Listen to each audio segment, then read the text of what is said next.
Welcome to Script to Screen's Talks podcast. Script to Screen is a charitable organisation dedicated to developing the craft and culture of storytelling for the screen in Aotearoa, New Zealand. Part of our annual program, the Talks series, brings the creative community together to hear inspirational speakers delve into their creative process, craft, philosophy, or the broader creative landscape. In this talk, Building a Slate You Believe In, held online in May 2020, two of Australia's powerhouse creatives, showrunner, producer and director Tony Ayres and producer Kristina Ceyton, talk to New Zealand producer Karen Williams about building a slate you believe in. The kōrero covers their passion for storytelling, discovering and fostering new talent, and navigating the unknown waters of production in the year ahead. Kia ora ana koutou katoa, ngā mihi nui, ngā mihi mahana. Kia ora hui hui mai tātou, tēnā koutou katoa. No mai haere mai, Tony and Kristina, thank you so much for taking time out of your schedules today to join us. We know that you must be super busy, and we are both in awe of your work and your generosity in sharing your knowledge with us today. Thank you so much. Haere mai ki te whānau. Welcome to our viewers around Aotearoa. Also, I think we've got some tuning in today from Aussie and the United States. It's weird not being able to see you, but we know you're out there. And though our borders are still locked down, we're able to reach out across our trans-Tasman bubble, virtual bubble, to meet here today. So it's pretty amazing, brave new world, really. So lockdown has given us lots of time to think about our slates and our careers and our businesses. And I know that a lot of you have been out there plotting and planning. So now is a really great time to take stock, and particularly to be able to find out more from these amazing producers. So Tony and Kristina, your work is quite different. You have different approaches, different bodies of work, and different emphasis, some more in television, some more in film, very broad backgrounds. But I would say for me, having seen some of your work, you tend to take on ambitious projects, eclectic projects, and often with quite challenging subject matter. So I wanted to ask you, just to start off with, how would you characterise your body of work? Kristina, what would you say was the sort of hallmark of the philosophy of the kind of projects that you take on? Look, I think we're mainly focused on, on the filmmakers, and I guess we kind of feel like we want to develop and produce films that have a social relevance, that are entertaining stories, that give an international platform to new and original voices. We're sort of very passionate about discovering and fostering exceptional new talent, so we go out of our ways to kind of look for those talents. But it's really, more so than say, is it challenging or is it difficult or dark? It's, which I think a lot of our films are, but it's really, do we get excited about it, and do we feel like this is a story that absolutely has to be told, that we want to get behind, that we just want to put out into this world. I think that is really the driving factor for us to come on board a project, regardless of the genre or whether it's a first timer or, it's really that. Tony, how would you've got a massive body of work at this point. Is there something about it that you can sort of say as a philosophy or that characterises your approach? I guess for me, I would describe my work as the view from the other side, and it sort of started from early work that I made, which was very personal, which was all around being a Chinese Australian immigrant and being gay, and so that sort of outsider viewpoint was one that I kind of naturally gravitated towards, perhaps because those stories affected me more, and also because I felt that it was important someone actually tell those stories. And I would sort of say that personal tendency in telling my own story then followed me throughout my career in choices that I have made since then. So the work that I do still tends to be from an outsider perspective. Like, I'm particularly interested in groups that aren't represented, and finding ways of making the unfamiliar familiar. I think that's probably the common thing. And apart from that, certain personality traits are reflected in my work. Like, I'm a total nerd, and I have a very broad and eclectic taste. So, like, it can go from comedy like Maximum Choppage and The Family Law and Bogan Pride, to sort of sci-fi, like supernatural stuff like Glitch or Nowhere Boys, to sort of like more sort of high concept drama like The Slap or Barracuda. I've got really broad taste, but it does tend to be a bit nerdy. Would it be fair to say that, Tony, your slate has skewed more towards television after starting out in feature film, and Kristina's, so far, most of your work has been in features or in shorts and features. So I wanted to ask you whether, when approaching a project, are you thinking about the format or the outcomes first, like I want to make a feature film or I want to make 13 hours of television? Or does the story or the content dictate what that outcome is?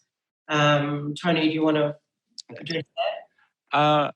Generally speaking, like, I am backed by NBC Universal, so and Matchbox in Australia, so and they're television companies, so they much prefer it that I find TV projects, because feature films are kind of tricky to finance and they're difficult. But like, I've got a couple of feature films on my slate, so generally speaking, my approach is around the content first.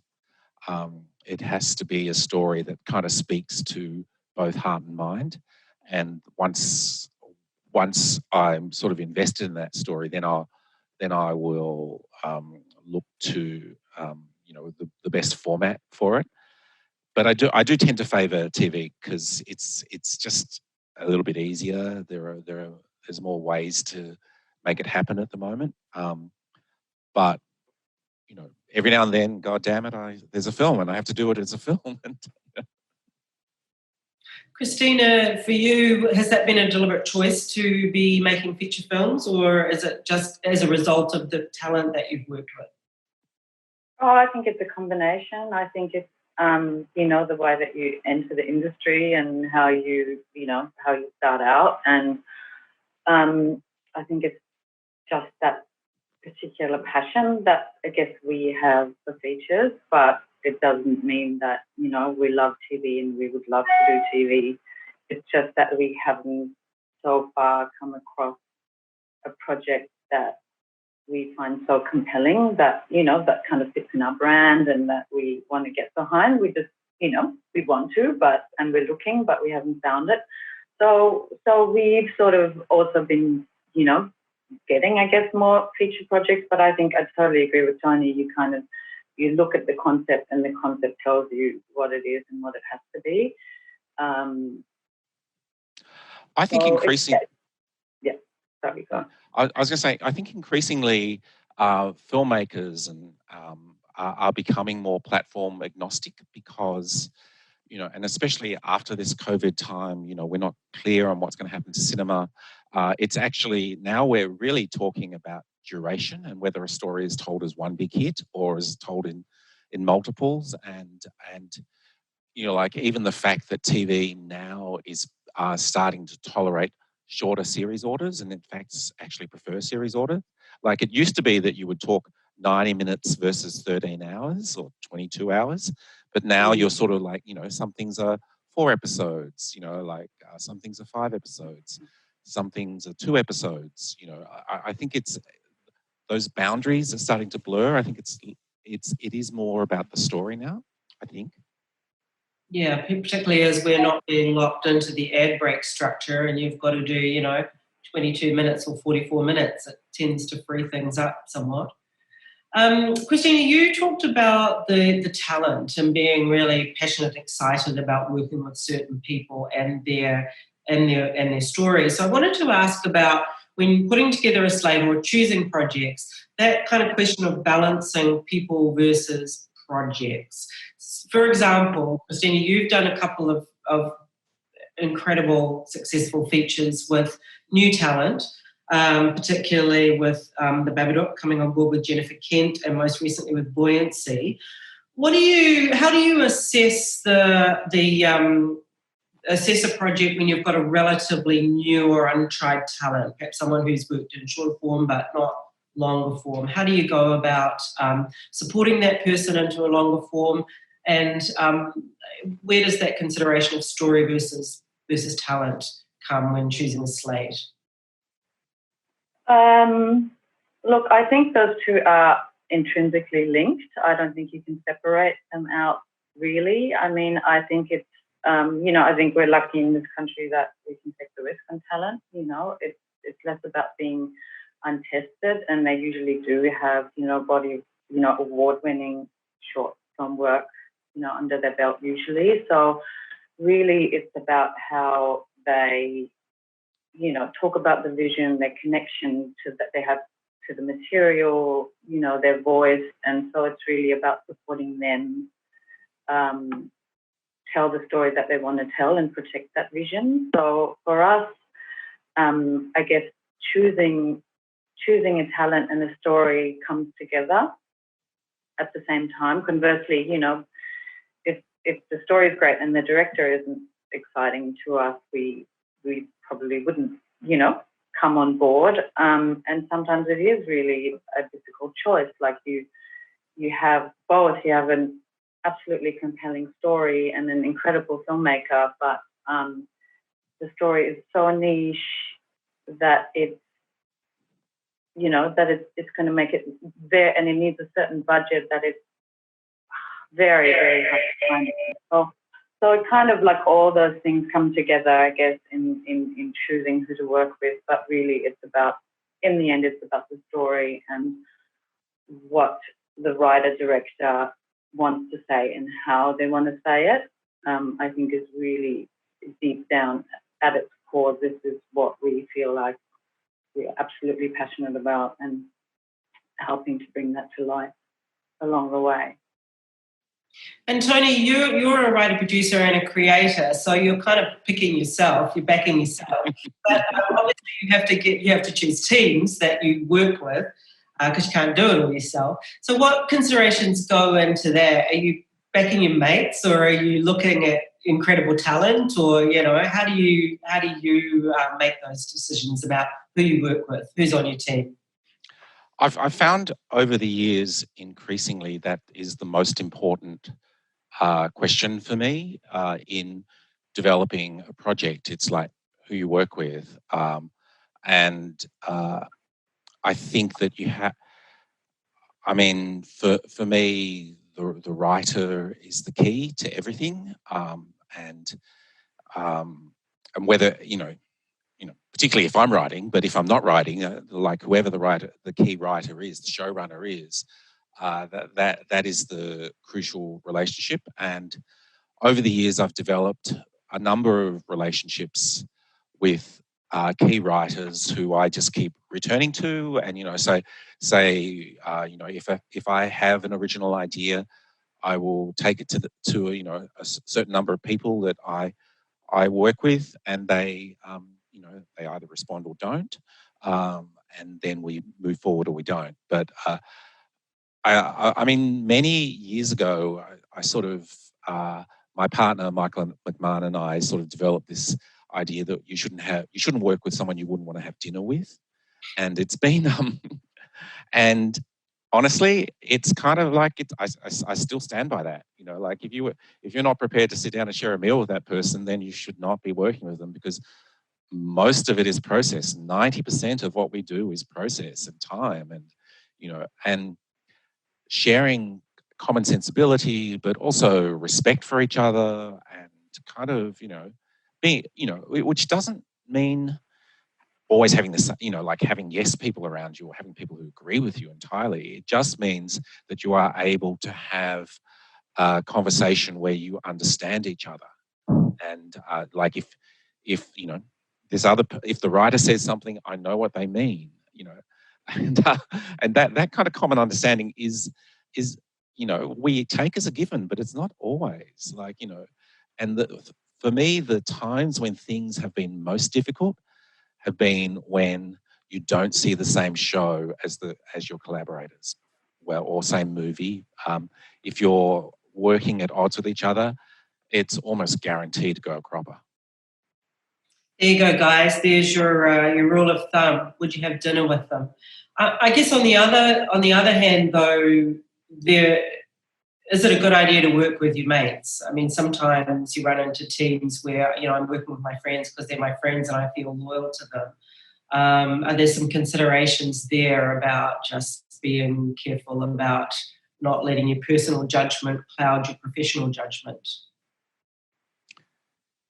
Absolutely. You have to, I don't think it's just about friendship. I think it's about respect as well. You don't have to be super close to them, but you have to be able to respect the people that you're working with. Kristina, do you have dinner with your collaborators? Yeah. Yeah, I totally agree. I think there has to be, a common language, and I totally agree. A respect, and I think a trust. Over time you build a trust and an understanding, and really, I mean, it's like a marriage doing a film. You have to do all those things. You have to have the hard conversations. You have to you have to support, you have to confront, you have to have things out. But, in the end, it's all about the common goal. It's about the stories, protecting the film. And I think you can only do that when at the core you are speaking the same language. So I think if you don't have it, it's going to be fraught with misunderstanding from beginning to end. And I think you just make a different movie, and that can never become something extraordinary, I don't think. I wanted to talk about now the question around audience and marketplace when putting together a slate, because it's not just about building a slate that you believe in. You've also got to build a slate that your distributors, networks, streamers, sales agents are going to want to support financially, and that the audience is going to want to watch. And I particularly wanted to ask you, Kristina, your Nightingale poster is up there behind you, and that's an extraordinary film. We were lucky enough to have that screen here last year in the New Zealand International Film Festival. I will say it was my number one film at the film festival, but I also know that a lot of people freaked out. Like, people walked out, were too scared to see it. It was a very polarizing film, and a very courageous film, I think. So I wanted to ask you about, when assessing that material, I mean, what do you rock up to the sales agents and go, hey, we're going to make a film about rape and murder and massacre in Tasmania in 1830, and everyone goes, yay.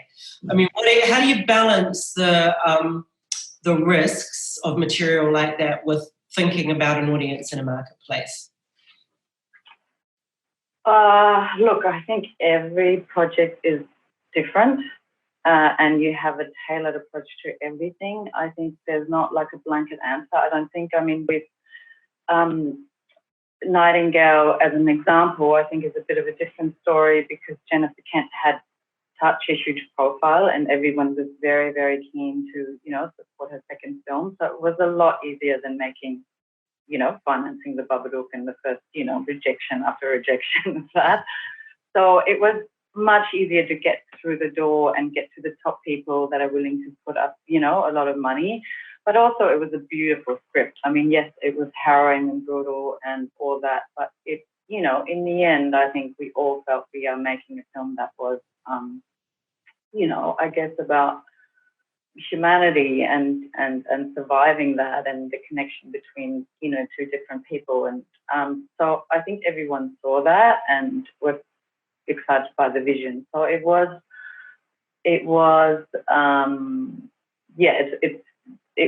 a lot easier in some ways to finance that film. I mean, a film like Buoyancy, for example, is different again, but,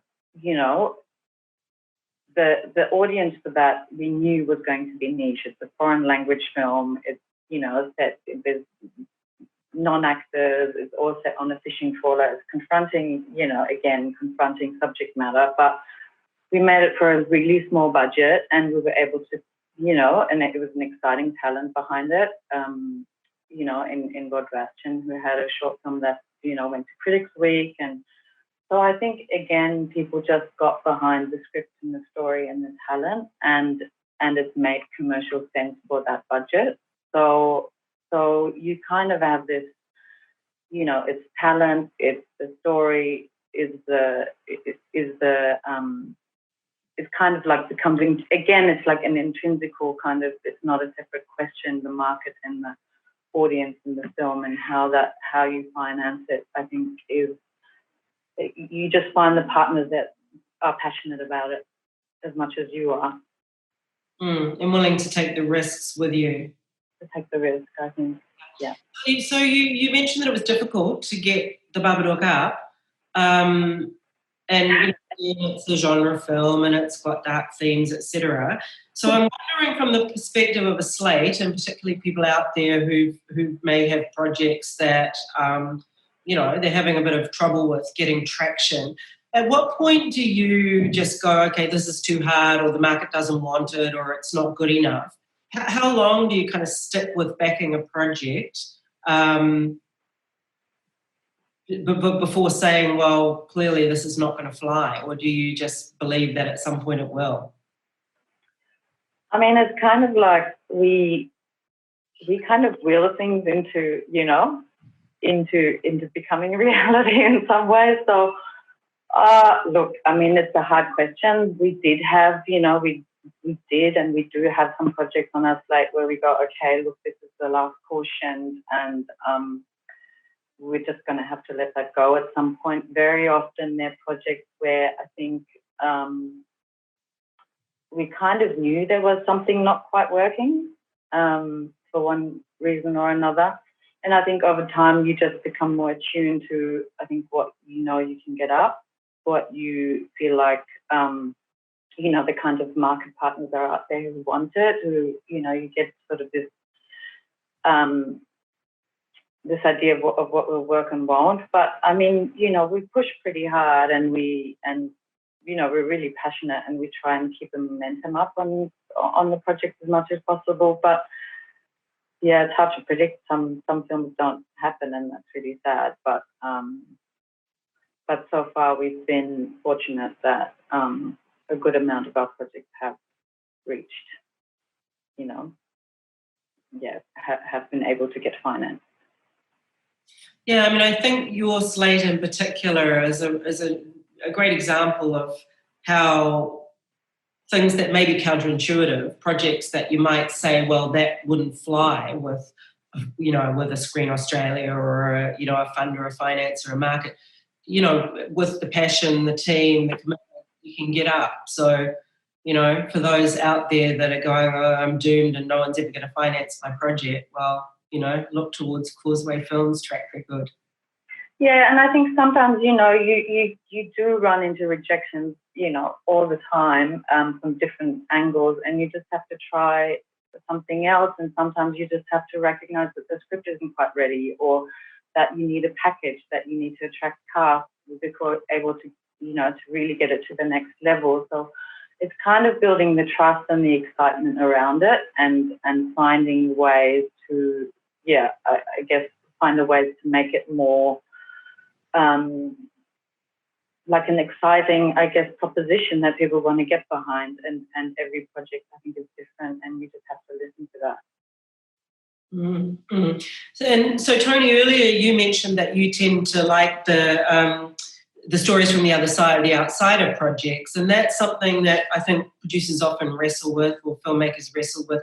You know, I have a personal story that I want to tell from my culture or my perspective, but the network or the funder is going, you know, no, we don't see it. So how have and you've managed to really be able to put a lot of those stories into the mainstream.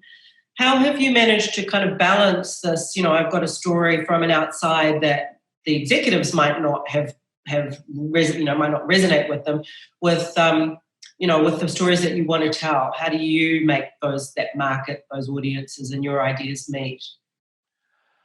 I think, ironically, the market has shifted, and questions like in the early days when I first started, like I was such an outlier in terms of the work I was making. It was very niche. It was very marginal. It kind of did well at film festivals and won prizes, but no one really ever saw anything I did. And what seems to have happened over the last 5, maybe 10, but probably around the last 5 years, there's been a shift in the market itself and questions. I mean, I think it started happening around the streaming services, the early days of the streaming services, when there was a recognition that niche audiences were very loyal and that you could have a global aggregate of those niche audiences that became something significant. And so, like Amazon was making things like Transparent, and Netflix were really championing American filmmakers of color, like the Master of None. Like there was a whole bunch of work that seemed to sort of move the way that the industry was looking, and I think that Australia has followed in the wake of all of that. So weirdly enough, my part of the world has become more mainstream. So the shows that I'm interested in making they haven't changed so much as the market has changed.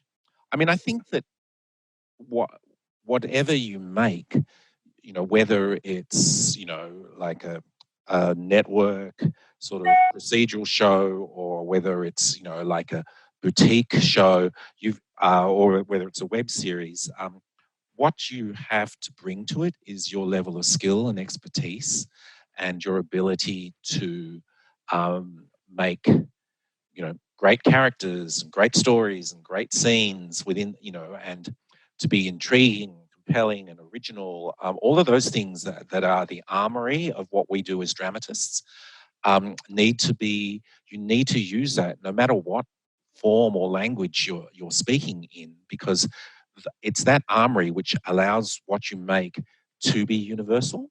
Like if you make something, no matter what the subject, if you make it compellingly dramatic, and you use a few, say you use some genre tricks, or you use the skills you have as a dramatist to attend to that subject, then you have a chance to speak to a wider audience.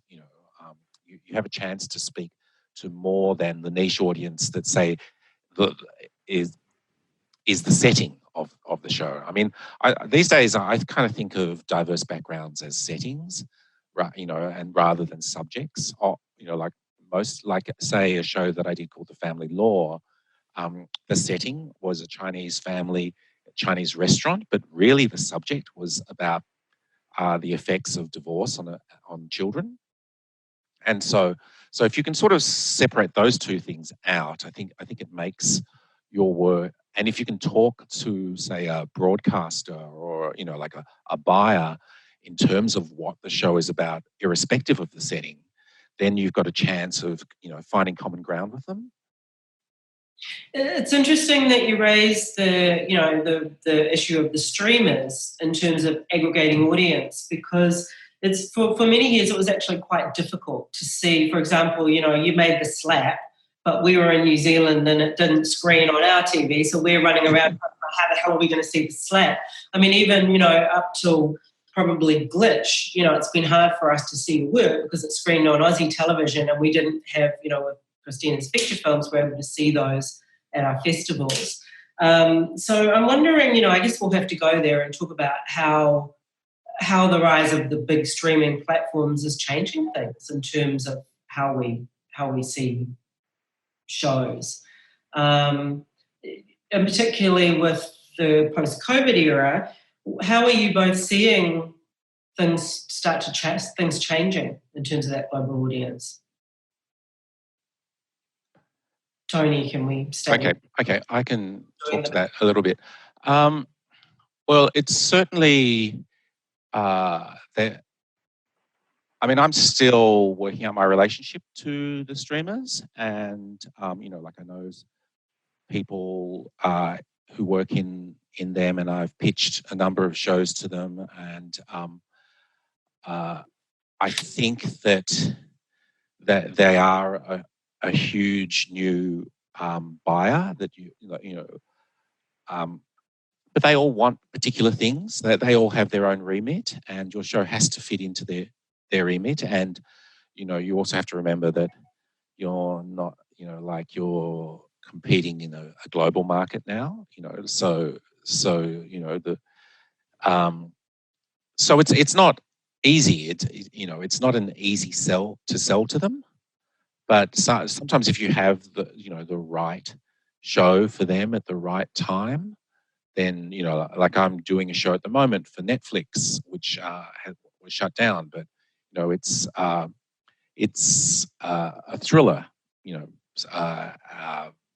over 8 episodes, and it uses an idea that I sort of worked on in the Slap, which is to do a rotating series of points of view, and applies it to the thriller genre. So it's a mystery where you learn something new each episode from the point of view of a different character. I sort of describe it as the Slap meets Cluedo. And Stateless that we're talking about? No, this is clickbait. This is clickbait. Yeah. And but I sold that to Netflix, but I took it to America, and there was a bidding war for it because that particular idea just resonated and felt original, but also familiar. I think that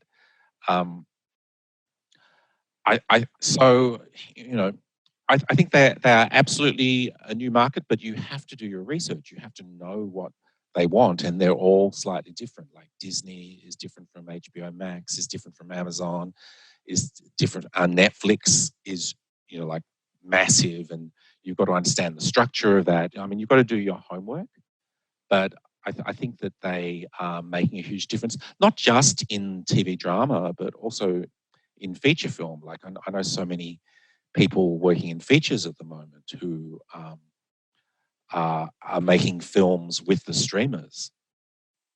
Which is a great segue to Kristina, because of course you launched Cargo on Netflix, which was great because it meant we could all see it as opposed to have to, wonder if it was going to come into movie theatres. So I guess for you, Kristina, as we're not sure what's happening with movie theatres or cinemas. Are we going to have bricks and mortar?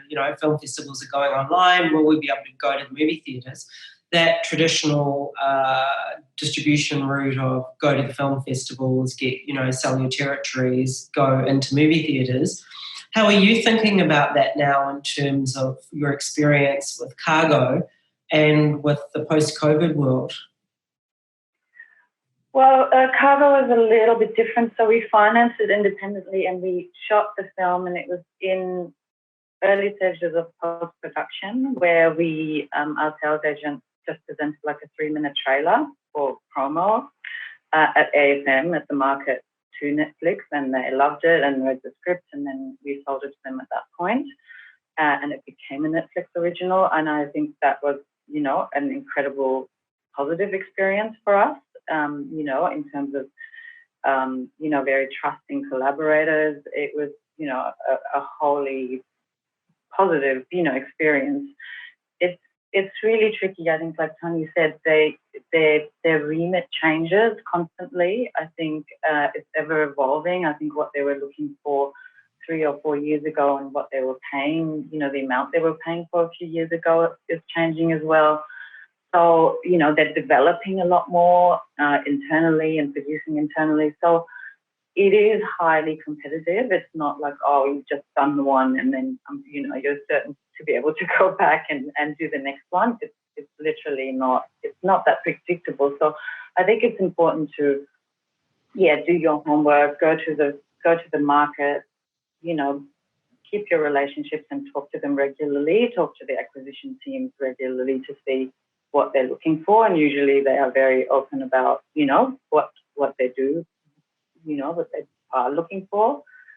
So, but then it has to be like, well, does this project fit or doesn't it? And I think you're not going to make something just to please. You can't direct your slate and the project that you work on by what, it can't be dictated by the audience. I mean, I think there has to be a market awareness and an audience awareness, but over time, in terms of your experience and it becomes instinctively, part of your selection criteria, or like what kind of projects you take on. And I guess, I think it's, but it is an exciting opportunity. So, you can finance. I think we're in a lucky position in Australia that we can finance films independently, and we can package them and then take them to the streamers or to, like the bigger kind of, studios or mini majors, and at that point be able to sell the film. So, you have all these different avenues, I think, at what time you take it to them. So even if they reject it at an early stage, which is very tricky, I think it's becoming the more developed and the more packaged and the more, cast you have attached and more secure they can, they can visualize what the film is. There's opportunities to kind of like sell the film at that point, So, and I don't know, it'd be interesting to hear from you, Tony, but at what point do you take, a treatment or a Bible, to a streamer? I would imagine they'd want it to be fairly advanced, right? And they'd want to read scripts. And so you kind of have to put a lot of time in development to be able to compete. I'm not sure, but most of the streamers would prefer to have a pilot script and a Bible. Like that's usually the rule of thumb about when to go to them. But during COVID, that was loosening up a bit. So people were looking at just sort of Bibles or pages. Things were shaking up a bit, but because unless you have, say, a movie star attached to your project, I mean that's the other thing that makes everything so competitive these days. There are more and more A-list actors who have their own production companies who are also going to the streamers. So your choice is a project with my name involved, or a project with Nicole Kidman or Hugh Jackman. I know which one I'd be looking at first, and that's my name. So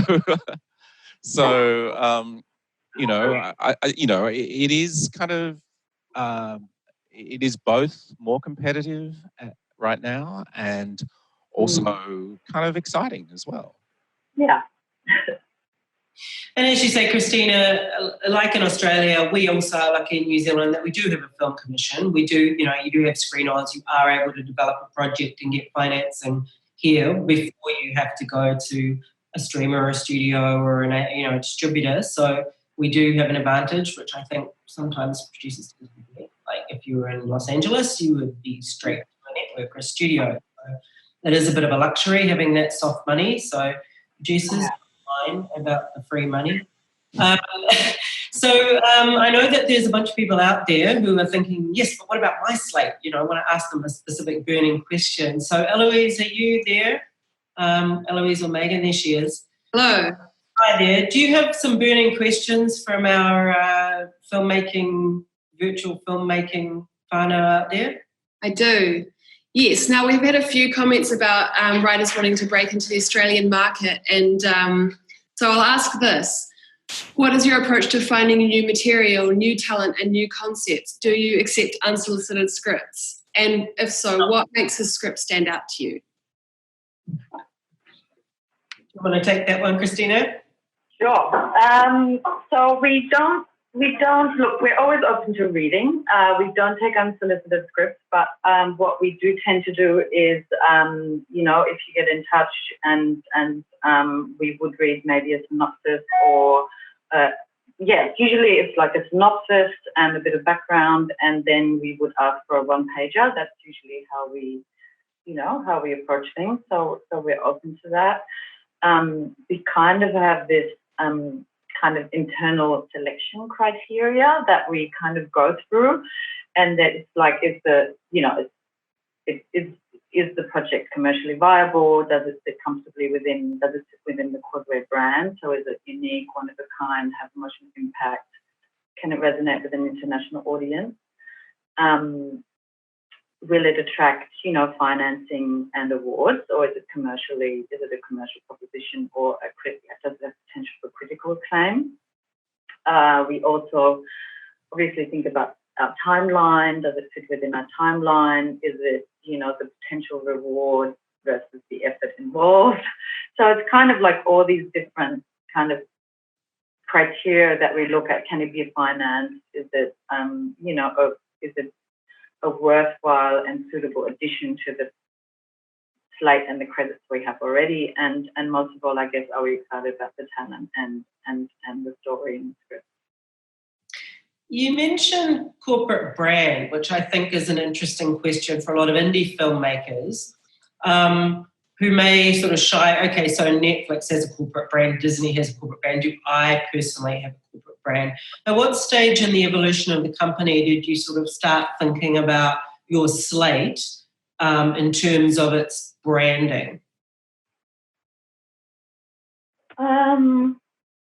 Probably pretty early on, in kind of after the first couple of films, I think we started to think about that, partly because we, at that point, Sam Jennings, who's my producing partner at Causeway, and I joined forces, 5 or 6 years ago, and we came together and really worked out kind of a business plan and what we wanted to do, and we had some, luckily some support from Screen Australia, enterprise, support, business support, that helped us do that and really sit down and kind of go to these weekly kind of, we called them like couple therapy sessions with this, business, who helps us kind of build our business plan. And that was really worthwhile, just to think about what kind of films we wanted to make and why. And, and I guess Sam and I are very aligned in our taste and the kind of stories we wanted to make. So it felt like it became part of, who we are and the kinds of films we want to do. It doesn't mean that just to elevate a genre or anything like that. It's really broad in some ways. But in the end, it's about, getting excited about the talent, and is it something like, it's about the social relevance and a need to tell that story now. So it's really about kind of clarifying your own identity as producers and as a film company, which I think is something that our New Zealand producers could think quite hard about, actually. So, Tony, did you want to address that? I think you... Yeah. Did you want to address this sort of working across the Tasman and whether you just generate all your own ideas, or might you be open to a Kiwi Well, you might be. Yeah, it's kind of tricky because I'm such a softie, and I've done so much script editing that I always see the best in things. And but fortunately, I have a working colleague, Andrea Denham, who's like the head of development in my company, and so she just always says, "Stop saying yes." I generate a lot of my own ideas, so there's not really much time for anything else. The thing, we can't take unsolicited material just because, we just don't have, our company is too small, it's tiny, and we just don't have, like the times that I've promised to look at something or read something, by the time I get to it, it's like often months later, and it just leads to disappointment. So I try not to sort of disappoint people at the top. But having said that, every now and then, I through some connection, it's usually through some connection, like it's through my agent saying, you've got to read this, or some other filmmaker, referring a project to me. The thing that, quite simply, the thing that will always hook me every time is if I feel something, and if I feel strong, like if a work makes me feel something, then I am likely to sort of be passionate about it. I mean, of course, heart and mind go together. So, it's got to, stimulate thoughts and ideas about, has to have something to say about the world. But something that simply has something to say about the world generally doesn't make me feel passionate. What really gets to me is if I, emotionally respond to a work and can see the potential for my emotional response in it, because I feel like, what we do as dramatists is we, as storytellers, is we work in an emotional field. Whether it's to make people scared or make people happy or to make people sad, it's and if a writer can demonstrate, in a contained, reduced way that they have the skill to do that, then I'm generally hooked. Yeah, and I think the other part of that question was about working across the Tasman, which is something I think we all feel like we should be doing more, but tend to struggle a bit with. I've been quite surprised how few actual co-productions have got up across the Tasman. But I wonder, given the new global order and the potential of a trans-Tasman bubble, might there be more opportunities for us to all be working together? And have you been working, you guys, both of you, across the Tasman, and would you be doing more of that or looking to do some of it? I'm certainly open to that, and I sort of I've worked on a couple of shows that are in development, and and I'm working with a New Zealand producer, at the moment, and so there are for me it's not so much about the border as the people, and so I absolutely, and also I have a friend who I'm talking to about something, so can't really say it yet, but yeah, absolutely open to it. Stay tuned for that. Kristina, any thoughts about working across the Tasman and New Zealand, particularly given the probably travelling to New York? Absolutely, always thought we should be doing more together, and we've been looking for projects. We had a project that almost got up, that was a co-pro. I think in the end it's about whether it's an organic, the story is an organic, organically gives you that co-production. It's got to make sense. It can't be forced, but we literally like in the process of actually setting up a co-pro right now. So we're talking to a New Zealand producer about a very exciting project that we would love to.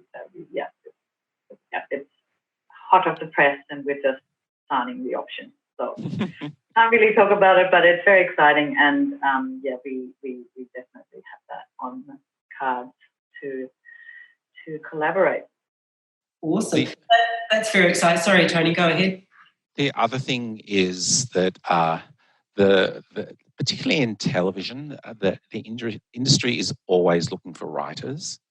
Like that. What tends to happen is that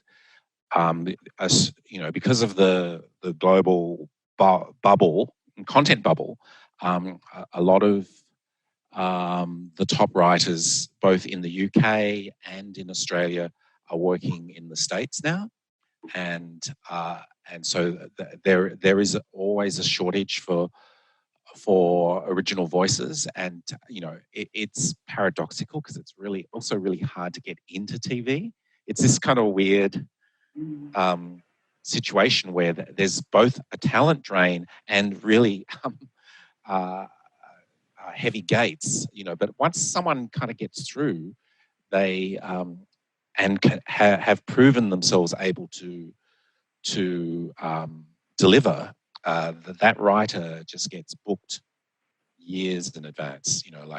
So there is a real appetite, and it requires certain kinds of skill sets that it requires being able to deliver on time, to write fast and to be able to collaborate and work in writers' rooms and to be able to echo a voice if you're not the showrunner, but but if you can do all those things and still bring something original to the table, then there are real opportunities.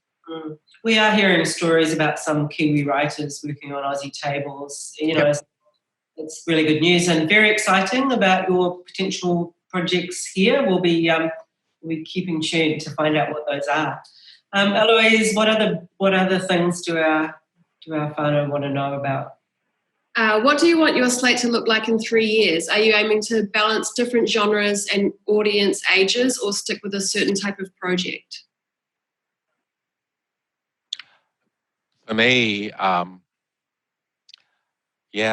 just have a lot of original ideas, and they just kind of they grow like Topsy. And I think it would probably be if I can do pretty much what I'm doing at the moment, I'd be really happy. I'm kind of targeting more international work. Like I've got some work set in New York, and I've got some work set in the UK, and I've got a piece set in Australia, and there's something set in New Zealand. So I'm sort of looking all around the place. So if I can keep making that work, we're not exactly sure what the industry is going to look like when it starts again. So or the lasting effects of COVID on the industry. At the moment, I'm grappling with how do we do crowd scenes? How do we do, how do we have more than 2 people in a scene? There's a whole bunch of stuff that we're really trying to work out how to do, and so in a way, I think all of us are, as content generators, are going to be affected by that. We've got to answer a whole bunch of pretty tough questions in the next little while, and until we can answer those questions, it's really hard to sort of see exactly what the slate will be. Maybe it'll be monologues. Yeah, and realistically, it may not be the great time to be shooting in New York. Or even. Yes. Oh God, no. I guess we'll find out. Kristina, where do you see yourself in 3 years at the company? Well, I hope we can continue making, it'd be amazing if we could make 2 to 3 films a year. If we can, we do have, some projects on our slate, but also looking to do more co-productions. We have one project in South Africa that we're hoping to shoot, as soon as the lockdown kind of opens up. We have one in Serbia that we actually, we're meant to be shooting right now that we had to postpone, one in Adelaide. But I think the idea is that we kind of keep working on the kinds of films that really inspire us. So it's, in some ways, it's kind of doing what we're doing and growing slowly, and it'd be great to have maybe a slightly bigger team because it's just 3 of us. But look, I think the idea is to keep working with really interesting talent and to be able to kind of do what we're doing and do maybe some bigger projects, but keep going with supporting diverse talent, new voices. I think. Yeah, and bringing Australian stories to an international market, international audiences. So we've got about 4 more minutes left. And I think rather than, unless you've got a really burning question, Eloise, I did want to ask you guys about markets. Is there something that we desperately want to talk about? So markets, in the olden days, last month, 2 months ago, we used to go to markets. We flew across the world and went to Berlin or Cannes, which is where a lot of the buying, selling and trading got done, packaging, financing. What do you see happening with those? Are we going to do virtual markets? Are we going to have little markets? Like, will we still be going to 37 South? What do you think is going to happen there? I think in the TV space, it's probably going to go virtual for a while. I think that the whole idea of international travel at the moment is pretty spooky. So, I suspect for the next little while, it's probably going to be more virtual. I know that, for instance, people are doing pitches via Zoom to, in the States at the moment, and that, like it used to be that you had to do the pitch in LA face to face with the buyer, and that has absolutely changed. Which implies that producers out there, filmmakers, should be really gearing up to be doing it as we're doing it now, online, and gearing everything so that it can be done virtually. I mean, Kristina, are you going to be going to a market anytime soon, or is it pretty much all online?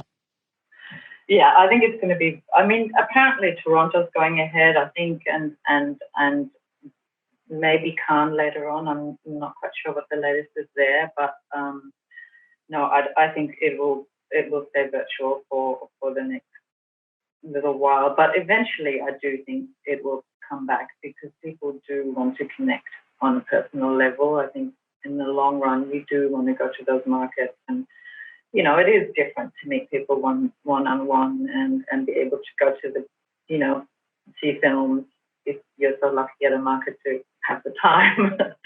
But, there's something really exciting about everyone being together. And I think, that connectedness is still really important and just has to be safe to do so.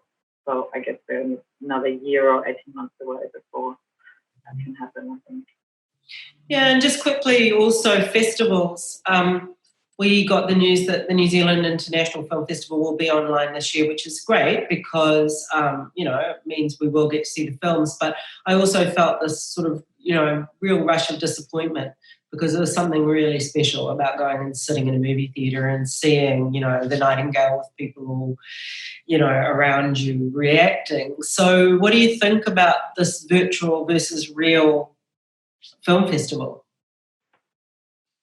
I'm conflicted because I do love the cinema experience. I think that all of us who want to keep making films, feel some affinity to it. But I also feel like, we're, as a society, as a world, we consume resources so heavily that we're, rapidly leading to a kind of global climate catastrophe in Australia. Over the last summer is a perfect representation of that. So anything we can do to slow that down by travelling less, by consuming fewer resources is a useful thing for the planet. So I'm sort of in two minds, depending on what side of the bed I wake up. One day I'll think, oh, damn. And the next day I'll think, oh, maybe it's not such a bad thing. Kristina? Oh, look, I think I agree. I think we will all miss those, the Sydney Film Festival, and I mean it is thankfully online, and we can watch all these films in 12 days, which is great because maybe we'll get to see more of them than we would have otherwise. But it is such a, it's again bringing community together and bringing, filmmakers together and exchanging ideas, and those things just don't happen just by consuming. So I guess I feel the same way. I think it's necessary and needed that we stop traveling so much and really thinking about how we can reduce the impact, the destruction of our planet. But it's again, I guess I'm the same. I'm conflicted, and we are making movies, and we want people to see them in the cinema, ideally. But again, it's about people seeing our work, and in either way, eventually they'll be seeing them on the TV, or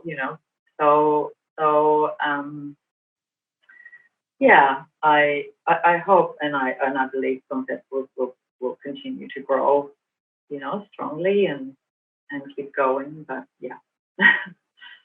So however we see them, and we know we will see them, we're excited about seeing your next work, Tony. We know we've got Stateless and Clickbait coming up on Stateless comes to Netflix in a few weeks.